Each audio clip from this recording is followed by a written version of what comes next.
নবম পে স্কেলের চূড়ান্ত গেজেট কখন প্রকাশ হচ্ছে, এটা এখন সবচাইতে চিন্তার একটি বিষয় যে নবম পে স্কেলের গেজেটটা আসলে আগস্ট মাসে হবে নাকি অক্টোবর মাসে হবে।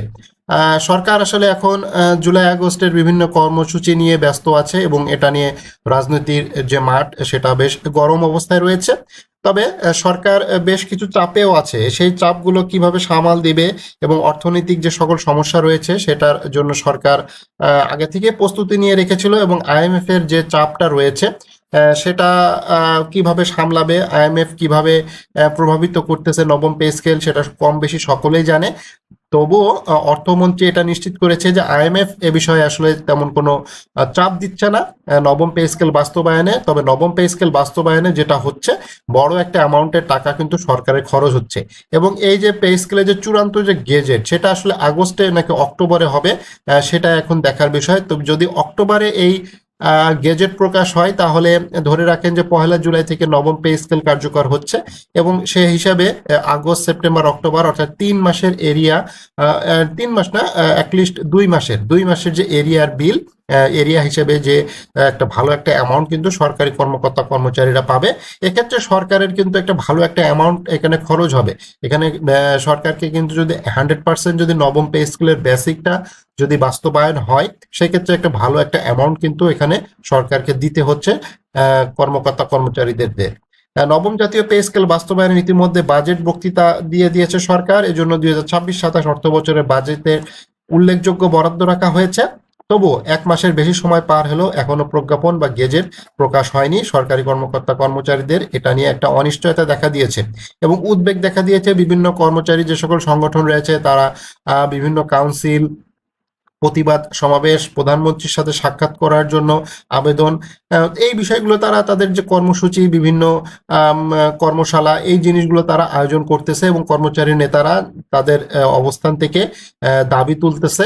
ঠিক আছে, তাদের অবস্থান অবশ্যই প্রশংসার যোগ্য, তারা তাদের যে দাবিটা সেটা সবসময় জিয়ে রেখেছে। তবে সরকার আসলে কবে গেজেট প্রকাশ করবে সেটা এখনো দেখার বিষয়।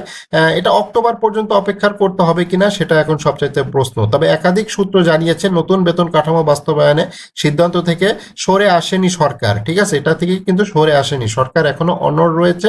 সরকার বারবারই বলার চেষ্টা করতেছে যে নবম পে স্কেল বাস্তবায়ন হবে। তবে বাস্তবায়নের ধরন, ধাপের সংখ্যা এবং জাতীয় বেতন কমিশনের সুপারিশ কতটা গ্রহণ করা হবে এই বিষয়ে এখনো চূড়ান্ত সিদ্ধান্ত হয়নি এবং এটা সিদ্ধান্ত হতে আরো 2-1টি সচিব কমিটির মিটিং হবে। তারপরে এটা অর্থ মন্ত্রণালয় হয়ে মন্ত্রিসভায় উপস্থাপিত হবে, তারপরে আসলে গেজেটটা প্রকাশ হবে। তো প্রাথমিক পরিকল্পনা অনুযায়ী জাতীয় বেতন কমিশনের সুপারিশ ছিল 3 ধাপে বাস্তবায়নের কথা। সেই অনুযায়ী 2026 সালের 1 জুলাই থেকে নতুন মূল বেতন সেটা 50%, এটা আসলে 50% হচ্ছে না, এবং 27 সালের 1 জুলাই থেকে বাকি 50%, এবং 28-29 সাল থেকে নতুন ভাতা, আর্থিক সুবিধা প্রকল্পের চালু ছিল। কিন্তু পরবর্তী মূল্যায়নে দেখা যায় কয়েক বছরের নিয়মিত ইনক্রিমেন্টের কারণে অনেক কর্মকর্তা কর্মচারীদের মূল বেতন কমিশনের প্রস্তাবিত কাঠামোর কাছাকাছি পৌঁছে গিয়েছে। ফলে প্রথম ধাপে অর্ধেক বেতন দিলে, বেতন কার্যকর করলে প্রকৃত বেতন বৃদ্ধি অনেকটাই খুব কম হবে। কোথাও কোথাও বেতন কাঠামোতে অসামঞ্জস্য তৈরি হওয়ার শঙ্কা রয়েছে। এছাড়াও এখানে আরেকটি জিনিস রয়েছে, সেটা এখানে বলা হয়নি, সেটা হচ্ছে আইবাসের কারিগরি বেশ কিছু সমস্যা রয়েছে। সেটা এখনো সমস্যা আছে, কাজ চলতেছে আইবাসে। সো সেই সমস্যার কারণেও এই যে প্রথম ধাপে বেসিকটা ভাঙার একটা পরিকল্পনা ছিল সেটা আসলে এখন বাদ হয়ে গিয়েছে। অর্থাৎ বেসিক যে 100% হচ্ছে এটা অনেকটাই নিশ্চিত। দুইটা কারণে, একটা হচ্ছে অনেক সামঞ্জস্যতা হবে, অনেকের বেসিকের সাথে অনেকের ওঠানামার একটা সমস্যা হবে, এটা একটা কারণ। দ্বিতীয় কারণটি হচ্ছে আইবাসের কারিগরি জটিলতা, অর্থাৎ সফটওয়্যারের যে সকল সমস্যা রয়েছে, ডেটাবেজের যে সকল ফাংশন রয়েছে সেটার একটা প্রবলেম আছে। সেটার জন্য এই যে প্রথম ধাপ একটাই হচ্ছে, অর্থাৎ বলা যায় যে নবম পে স্কেল 2টা ধাপে বাস্তবায়ন হবে। অর্থাৎ প্রথম ধাপে হচ্ছে বেসিক, দ্বিতীয় ধাপে হবে ভাতা। তো বেসিকের হিসাবটা যদি হয়, এখানে যদি জাতীয় বেতন কমিশনের যে সুপারিশ, সর্বনিম্ন বেতন 20,000 টাকা ছিল, সেইটাই যদি রাখা হয় তাহলে এরিয়া সহ একজন কর্মচারী, অর্থাৎ 14 শ্রেণী কর্মচারী, তার যদি এই নতুন চাকরি হয়ে থাকে 1 জুলাইতে, সে তাহলে একবার 40,000 টাকার মতো পাওয়ার সম্ভাবনা রয়েছে। এবং এটা শুধু বেসিকের কথা বললাম, বেসিকের সাথে তো অবস্থান স্থান ভেদে বাসা ভাড়া বৃদ্ধি হবে, পুরাতন স্কেলের আর কি, তো সেটাও বৃদ্ধি হলে মোটামুটি একটা ভালো একটা অ্যামাউন্টের টাকা পাওয়া যাবে।